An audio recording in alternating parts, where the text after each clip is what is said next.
Hello students, तो आपके number system scale को थोड़ा और ब्रॉड करने के लिए आज हम शुरू करने जा रहे हैं एक नया chapter, complex number and quadratic equations. तो प्रीवियस क्लासेस में हमने क्वाड्रेटिक इक्वेशंस पढ़ी थी, जिसका स्टैंडर्ड फॉर्म हुआ करता था ax² + bx + c = 0। इस इक्वेशंस के सॉल्यूशंस यानी रूट्स हुआ करते थे -b ± √b² - 4ac whole upon 2a। और इस इक्वेशन के रूट्स का नेचर कैसा होगा, इस बात का पता हम लगाते थे डिटर्मिनेंट से, यानी जो अंडर रूट के अंदर टर्म है b² - 4ac से। अगर तो डिटर्मिनेंट पॉजिटिव होता था तो हमें मिला करते थे दो distinct roots, they may be rational और इरेशनल बट रियल रूट्स। दूसरा केस होता था जब डिटर्मिनेंट की वैल्यू होती थी 0, तब हमें मिलते थे दो सिमिलर रूट्स। ठीक है। और साथ ही एक तीसरा केस हुआ करता था जिसके अंदर डिटर्मिनेंट की वैल्यू होती थी नेगेटिव यानी <0। और उस केस में हम सिंपली एक लाइन लिख दिया करते थे कि this equation has no real roots. तो ये पूरा चैप्टर उस थर्ड केस पर बेस्ड है। ठीक है। अब मैं यहां पर एक एग्जांपल लेने जा रहा हूं। मेरे पास एक क्वाड्रेटिक इक्वेशन है, मान लीजिए x² + 1 = 0, और मैं निकालना चाहता हूं इसके सॉल्यूशंस। तो अगर मैं इसे फर्दर सॉल्व करता हूं तो मुझे मिलता है x² = -1। यहां पर लेफ्ट हैंड साइड में मेरे पास एक नंबर है जो कि स्क्वायर में है, लेकिन राइट हैंड साइड में मेरे पास एक नंबर है जो कि नेगेटिव के अंदर। अब यहां पर x की वैल्यू कुछ भी हो, चाहे नेगेटिव हो चाहे पॉजिटिव हो, लेफ्ट हैंड साइड में हमें एक पॉजिटिव नंबर ही मिलेगा। लेकिन ये बात कॉन्ट्राडिक्ट करती है राइट हैंड साइड के साथ। राइट हैंड साइड में मेरे पास एक नेगेटिव नंबर है। तो इस बात का मतलब क्या हुआ कि रियल नंबर सिस्टम के अंदर ऐसा कोई नंबर नहीं है जो इस इक्वेशन का सॉल्यूशन हमें दे सके। यानी रियल नंबर्स के अंदर ऐसा कोई नंबर नहीं है जो अंडर रूट के अंदर नेगेटिव नंबर लिए बैठा हो। ठीक है। इस वजह से अब हम अपने नंबर सिस्टम को थोड़ा और ब्रॉड करेंगे, थोड़ा और एक्सटेंड करेंगे, और अब हम बात करेंगे कॉम्प्लेक्स नंबर्स की। उससे पहले एक ग्रीक सिंबल है जिसे हमें याद रखना है, इसे हम बोलते हैं आयोटा। ठीक है, आयोटा। और इसकी वैल्यू होती है √-1। ठीक है, इसको हमें याद रखना है। और अब हम बात करते हैं कॉम्प्लेक्स नंबर की।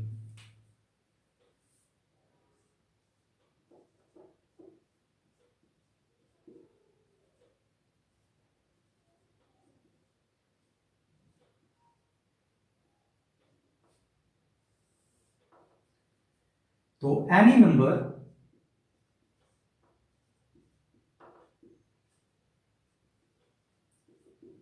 in the form of a plus iota b is defined as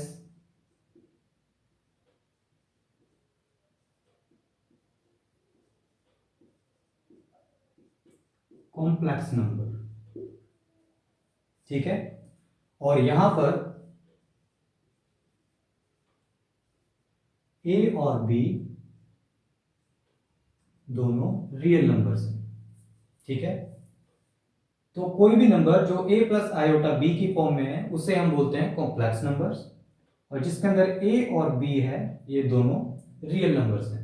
ठीक है, रैशनल हो इरेशनल हो कुछ भी हो, इंटीजर हो कुछ भी, इस फॉर्म को हम बोलते हैं कॉम्प्लेक्स नंबर। ठीक है। और इसको डिनोट किया जाता है, and it is denoted by small z। ठीक है, थोड़ा और साफ लिख देता हूं, स्मॉल z। ठीक है। यानी मान लीजिए मेरे पास एक कॉम्प्लेक्स नंबर है a plus iota b।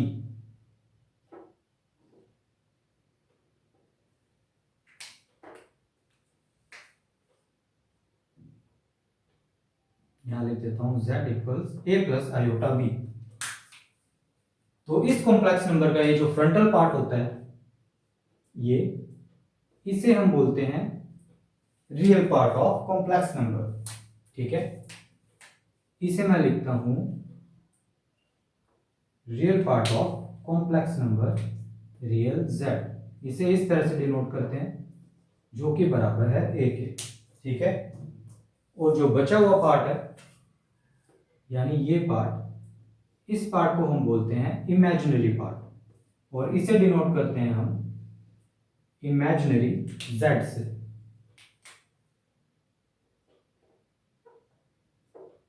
Which is equals b। ठीक है, तो अब तक हमने क्या जाना, इस टाइप का जो नंबर होता है उसे हम बोलते हैं कॉम्प्लेक्स नंबर। कॉम्प्लेक्स नंबर के अंदर ये जो फ्रंटल पार्ट होता है इसे डिनोट करते हैं रियल z से, और ये होता है कॉम्प्लेक्स नंबर का रियल पार्ट। और जो लास्ट पार्ट होता है इसे हम बोलते हैं कॉम्प्लेक्स नंबर का इमेजिनरी पार्ट, जिसके साथ आयोटा मल्टीप्लाइड होता है। ठीक है, इसे डिनोट करते हैं इमेजिनरी z से। ठीक है, अब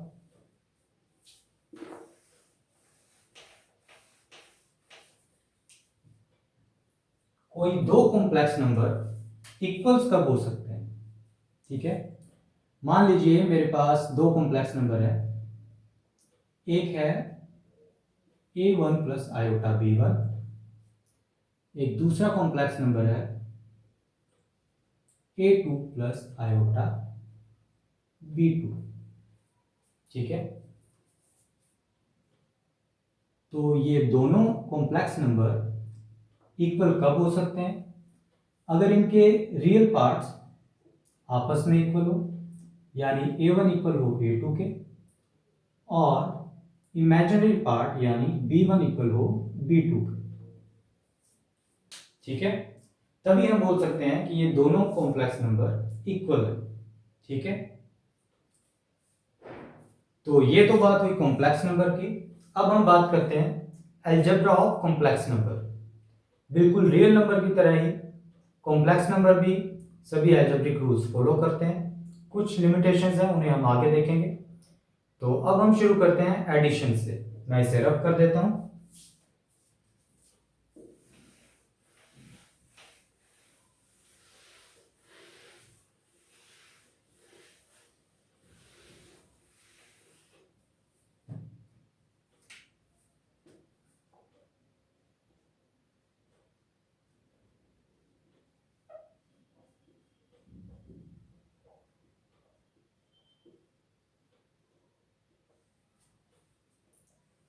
एडिशन ऑफ कॉम्प्लेक्स नंबर। ठीक है, मान लीजिए मेरे पास दो कॉम्प्लेक्स नंबर है, a प्लस आयोटा b, दूसरा कॉम्प्लेक्स नंबर है c प्लस आयोटा d। ठीक है, तो एडिशन ऑफ कॉम्प्लेक्स नंबर को कैसे मैं डिफाइन करूंगा, z1 प्लस z2 इक्वल होगा a plus c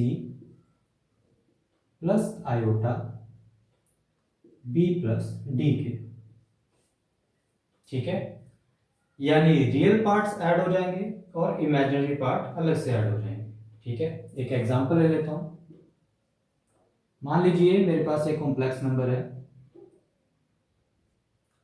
1 plus 2 iota. एक कॉम्प्लेक्स नंबर है मेरे पास, इसे 1 लिख देता हूं, इसे 2 लिख देता हूं, 3 प्लस 2 आयोटा। तो इन दोनों का सम क्या होगा, 3 plus 1 which is 4 plus 2 plus 2 which is 4 iota. ठीक है, तो ये हुआ एडिशन ऑफ कॉम्प्लेक्स नंबर। और एडिशन ऑफ कॉम्प्लेक्स नंबर क्या क्या प्रॉपर्टीज फॉलो करते हैं वो देख लेते हैं।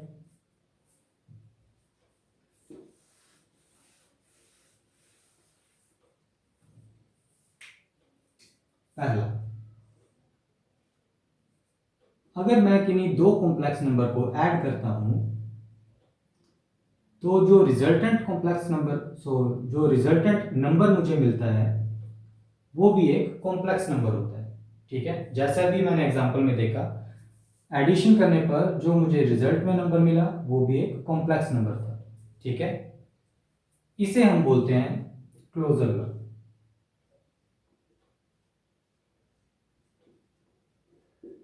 ठीक है, दूसरा हम बात करते हैं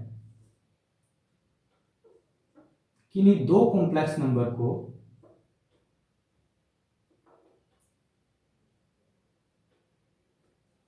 किन्हीं दो कॉम्प्लेक्स नंबर के सम को मैं लिख सकता हूं इस तरह से, यानी z1 प्लस z2 को मैं लिख सकता हूं z2 प्लस z1। ठीक है, इसे हम बोलते हैं कोम्यूटेटिव लॉ।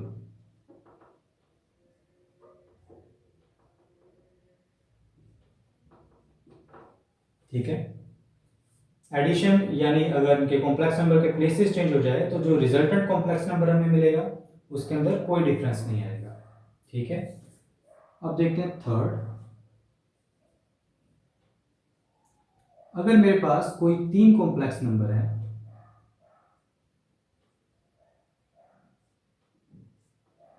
उनको मैं लिख सकता हूं कुछ इस तरह से।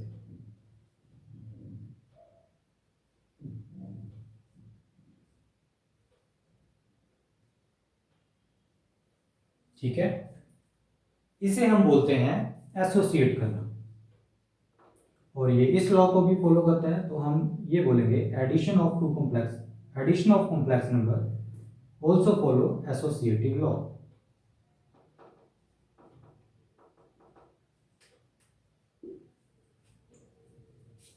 ठीक है, फोर्थ देखते हैं। एक कॉम्प्लेक्स नंबर होता है जिसे हम बोलते हैं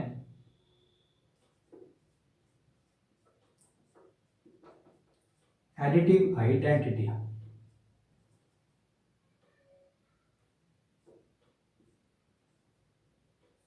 ठीक है, एडिटिव आइडेंटिटी एक ऐसा कॉम्प्लेक्स नंबर होता है जिसे किसी कॉम्प्लेक्स नंबर के साथ अगर हम ऐड करते हैं तो हमें रिजल्ट में सेम वही कॉम्प्लेक्स नंबर दोबारा मिल जाता है। इसे हम डिनोट करते हैं जीरो से। ठीक है, या फिर हम इसे डिनोट करते हैं जीरो प्लस जीरो आयोटा से। ठीक है, यहां लिख देता हूं सच दैट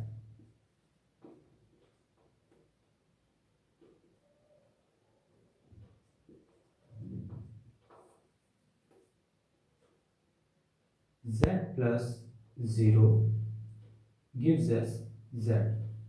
ठीक है, जिसे किसी कॉम्प्लेक्स नंबर के साथ ऐड करने पर हमें वही कॉम्प्लेक्स नंबर फिर से मिल जाता है। ठीक है, इसे हम बोलते हैं additive identity.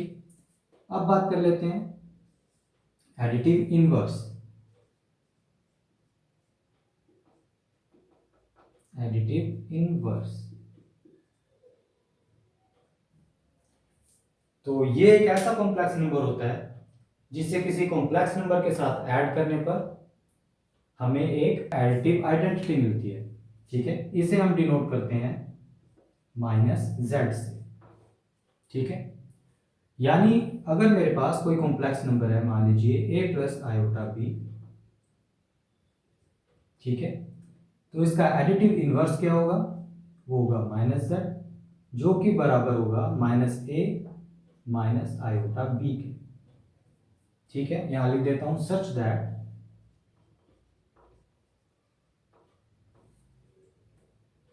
z plus minus Z gives us additive identity, यानी जीरो। यहां लिखा था एडिटिव आइडेंटिटी। ठीक है, तो ये हुई बात एडिशन ऑफ कॉम्प्लेक्स नंबर की। अब देखते हैं डिफरेंस ऑफ कॉम्प्लेक्स नंबर। मैं इसे रब कर देता हूं।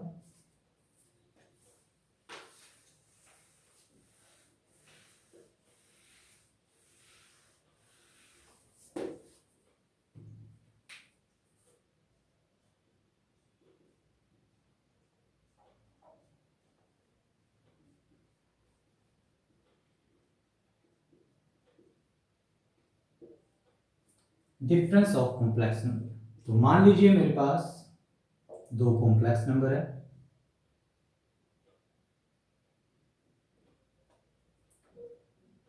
एक है a प्लस आयोटा b और दूसरा है c प्लस आयोटा b।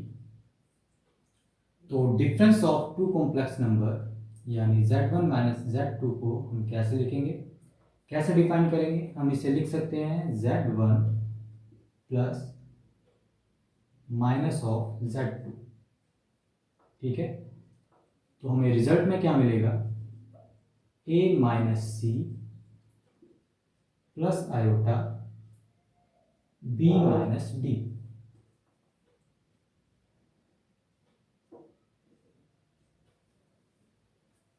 ठीक है, अगर एग्जांपल लेना है, मान लीजिए मेरे पास एक नंबर है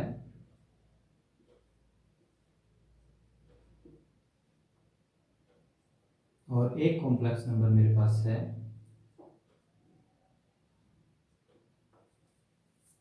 ठीक है, आयोटा 3 लिख दो या 3 आयोटा लिख दो, एक ही बात है। तो z1 माइनस z2 हमें क्या मिलेगा, देखो 2 में से 4 गया, कितना बचा, -2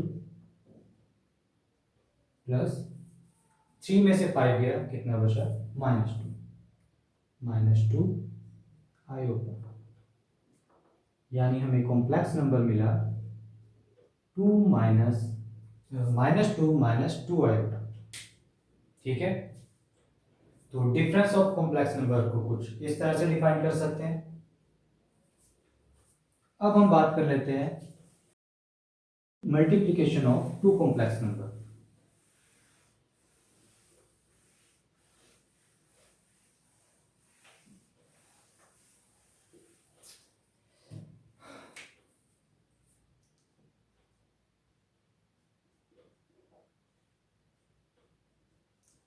मल्टीप्लिकेशन ऑफ कॉम्प्लेक्स नंबर।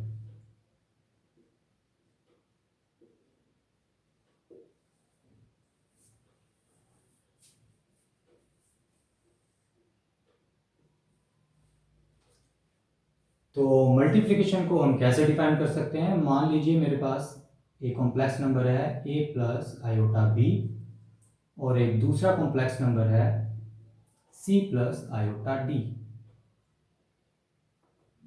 ठीक है, तो z1 into z2 defined as ac minus bd plus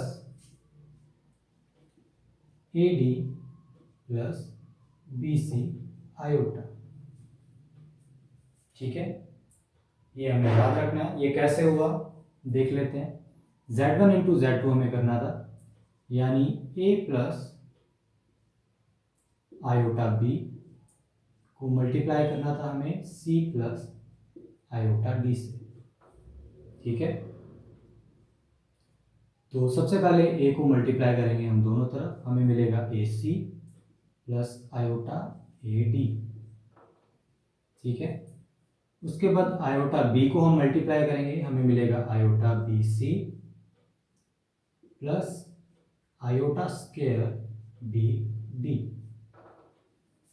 ठीक है, अब मैंने आपको क्या बताया था कि आयोटा बराबर होता है √-1 के। ठीक है, अगर हम दोनों साइड स्केलिंग कर दें तो मुझे क्या मिलेगा, आयोटा स्क्वायर इक्वल्स -1। ठीक है, यहां भी हमें वही करना है।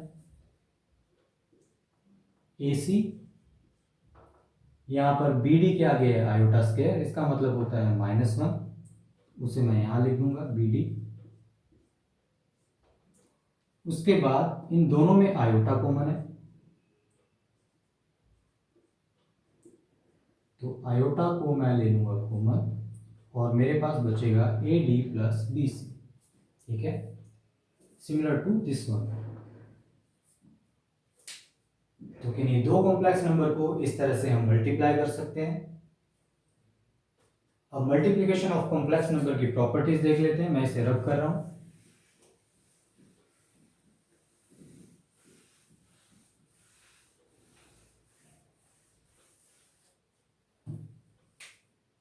फर्स्ट। तो पहले वाले की तरह अगर मेरे पास दो कॉम्प्लेक्स नंबर है z1 z2, तो इन दोनों नंबर्स का मल्टीप्लिकेशन हमें एक कॉम्प्लेक्स नंबर ही मिलेगा। ठीक है, इसे हम क्या बोलते हैं, क्लोजर लॉ। उसके बाद z1 इंटू z2 को मैं लिख सकता हूँ z2 इंटू z1। ऐसा करने पर जो रिजल्टेंट मुझे कॉम्प्लेक्स नंबर मिलेगा उसके अंदर कोई फर्क नहीं पड़ेगा। ठीक है, इसे हम बोलते हैं कोम्यूटेटिव लॉ।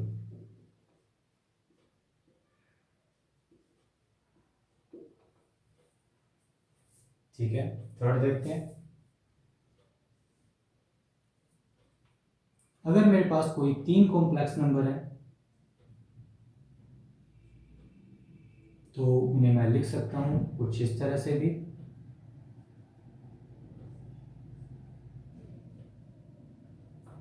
तो ऐसा करने पर जो रिजल्टेंट कॉम्प्लेक्स नंबर मिलेगा उसके अंदर भी कोई फर्क नहीं पड़ेगा। तो इसे मैं बोलूंगा एसोसिएटिव लॉ।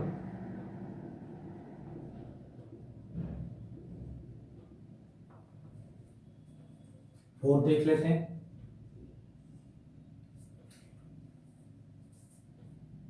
मान लीजिए मेरे पास एक कॉम्प्लेक्स नंबर है, तीन कॉम्प्लेक्स नंबर है।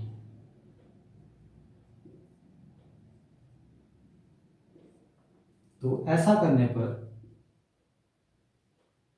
जो z1 है वो डिस्ट्रीब्यूट हो जाएगा अंदर एडिशन के अंदर कुछ इस तरह से।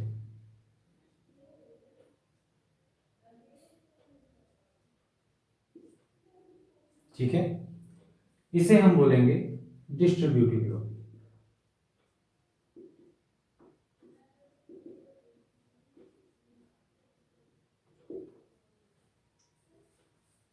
ठीक है, फिफ्थ देख लेते हैं। अब बिल्कुल एडिशन की तरह ही यहां पर भी है।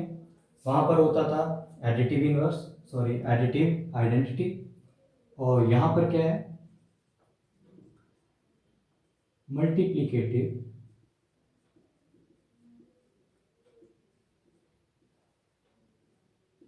आइडेंटिटी।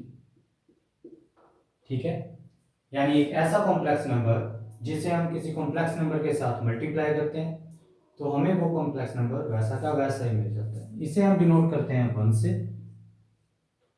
या फिर हम डिनोट कर सकते हैं 1 प्लस 0 आयोटा से। ठीक है, सच दैट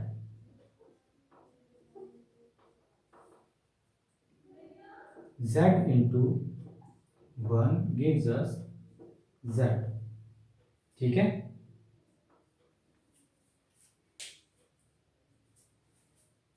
इसके बाद बात कर लेते हैं सिक्स्थ की। बिल्कुल एडिशन की तरह यहां भी होता है क्या,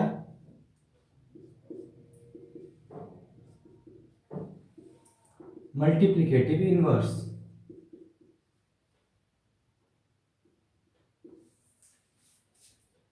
यानी एक ऐसा कॉम्प्लेक्स नंबर जिसे किसी दूसरे कॉम्प्लेक्स नंबर के साथ अगर हम मल्टीप्लाई करते हैं तो हमें क्या मिलता है, एक मल्टीप्लिकेटिव आइडेंटिटी। ठीक है, इसे हम डिनोट करते हैं 1/z से या फिर z इनवर्स से।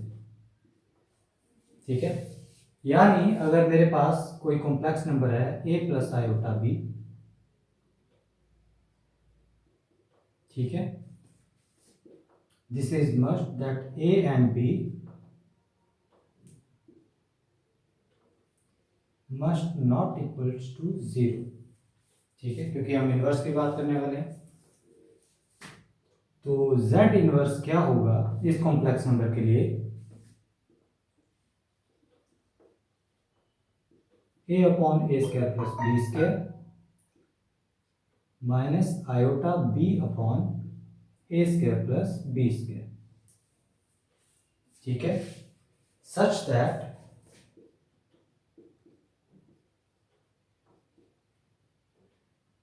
z into z inverse gives us multiplicative identity. ठीक है, तो ये बात हुई मल्टीप्लिकेशन ऑफ कॉम्प्लेक्स नंबर के बारे में। अब बात कर लेते हैं डिवीजन के बारे में। मैं इसे रब कर देता हूं।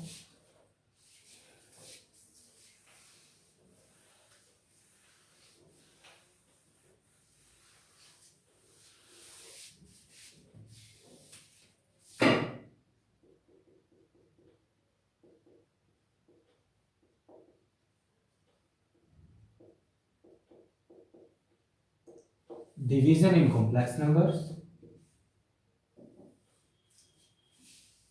तो अगर मेरे पास दो कॉम्प्लेक्स नंबर है Z1 एंड Z2, तो डिवीजन को कैसे डिफाइन करूंगा? Z1 upon Z2। इसे मैं लिख सकता हूं Z1 multiplied by inverse of Z2, यानी Z1 इंटू Z2 का इनवर्स। ठीक है, यहां पर जो Z2 है that must not be equal to additive identity, यानी 0। Z2 0 के इक्वल नहीं होना चाहिए। ठीक है, बिल्कुल इसकी तरह। यहां पर मैं लिखना भूल गया कि Z must not equal to additive identity, यानी 0। ठीक है,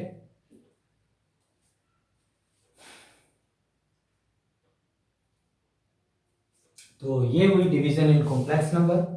तो आज के वीडियो को हम इतना ही रखते हैं। नेक्स्ट वीडियो में हम थोड़ी और थ्योरी देखेंगे और उसके बाद हम करेंगे एक्सरसाइज। तो तब तक के लिए थैंक यू।